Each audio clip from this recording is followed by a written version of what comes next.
ഈശോ മിശിഹായ്ക്ക് സ്തുതിയായിരിക്കട്ടെ. വിശുദ്ധ ലൂക്കായുടെ സുവിശേഷം 19-ാം അധ്യായം 1 മുതൽ 10 വരെയുള്ള വചനങ്ങളിൽ ഒരു കുറുകിയ മനുഷ്യനെ നമ്മൾ കണ്ടുമുട്ടുന്നുണ്ട്, സക്കേവൂസ്. യേശുവിനെ ഒരു നോക്ക് കാണാനായി ജനക്കൂട്ടത്തിൻ്റെ മുമ്പേ ഓടി സിക്കമൂർ മരത്തിൽ പാടുപെട്ട് കയറിപ്പറ്റി ചില്ലകൾക്കിടയിൽ തന്നെ മറച്ച് ഇലകളുടെ വിടവിലൂടെ യേശു ദർശനം സാധ്യമാക്കിയ അതിസമ്പന്നനും ചുങ്കക്കാരിൽ പ്രധാനിയുമായ സക്കേവൂസ്. അവൻ കയറിയ കാട്ടുമരത്തിൻ്റെ ചുവട്ടിൽ വന്നു നിന്ന് മുകളിലേക്ക് നോക്കി യേശു വിളിച്ചു, സക്കേവൂസ്, വേഗം ഇറങ്ങി വരിക, ഇന്ന് എനിക്ക് നിന്റെ വീട്ടിൽ താമസിക്കണം. സക്കേവൂസ് തിടുക്കത്തിൽ ഇറങ്ങി വന്നു. യേശുവിനെ സ്വഭവനത്തിൽ സ്വീകരിച്ചു. ക്രിസ്തുവിൻ്റെ പാദസ്പർശമേറ്റ മാത്രയിൽ സക്കേവൂസിന് താൻ പിന്നിട്ട വഴികളെക്കുറിച്ച് തിരിച്ചറിവുണ്ടായി. പശ്ചാത്താപ വിവശനായി അവൻ വിളിച്ചു പറഞ്ഞു, ഗുരു, ഞാനിതാ എൻ്റെ സ്വത്തിൽ പകുതി ദരിദ്രർക്കായി ദാനം ചെയ്യുന്നു. ആരുടെയെങ്കിലും വക വഞ്ചിച്ചെടുത്തിട്ടുണ്ടെങ്കിൽ 4 ഇരട്ടിയായി ഞാൻ തിരികെ കൊടുക്കുന്നു. യേശു അവനോട് പറഞ്ഞു, ഇന്ന് ഈ ഭവനത്തിന് രക്ഷ ലഭിച്ചിരിക്കുന്നു. നീയും അബ്രാഹത്തിൻ്റെ പുത്രനാണ്. ഈ സംഭവം പലവരും നമ്മൾ വായിച്ചു കേട്ടിട്ടുള്ളതാണ്. ഈ വചനത്തിൻ്റെ അടിസ്ഥാനത്തിൽ 1-2 ചിന്തകൾ നിങ്ങളുമായി ഞാൻ പങ്കുവയ്ക്കട്ടെ. 1. ആഗ്രഹം.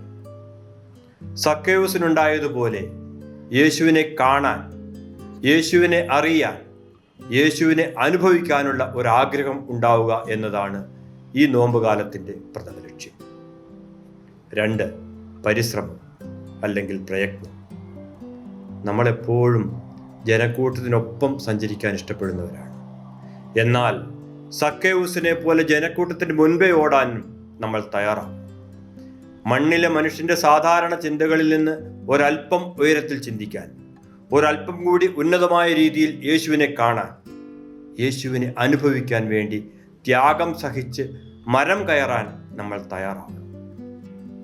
സക്കേവൂസ് കയറിയതുപോലുള്ള മരത്തിലല്ല നമ്മൾ കയറേണ്ടത്. സക്കേവൂസ് കയറിയത് ഒരു കാട്ടത്തിയിലായിരുന്നു. ആരും ശ്രദ്ധിക്കാത്ത ഒറ്റപ്പെട്ട ഒരു മരം. ബഥാനിയയിലെ വഴിയോരത്ത് ഫലമുണ്ട് എന്ന വ്യാജേന ഇല ചൂടി നിന്ന് ക്രിസ്തുനാഥന്റെ ശാപമേറ്റ് കരിഞ്ഞുപോയ അത്തിമരത്തിന് സമാനമായ ഒരു മരത്തിലാണ് സക്കേവൂസ് കയറിയത്. നിർഭാഗ്യമെന്ന് പറയട്ടെ, ഇന്ന് സഭാധാനയായ നമ്മളിൽ പലരും ഇതുപോലുള്ള പൊയ്മുഖങ്ങളുടെ നടുവിൽ ഒളിഞ്ഞു നിന്നുകൊണ്ടാണ് യേശുവിനെ കാണാൻ ശ്രമിക്കുന്നത്.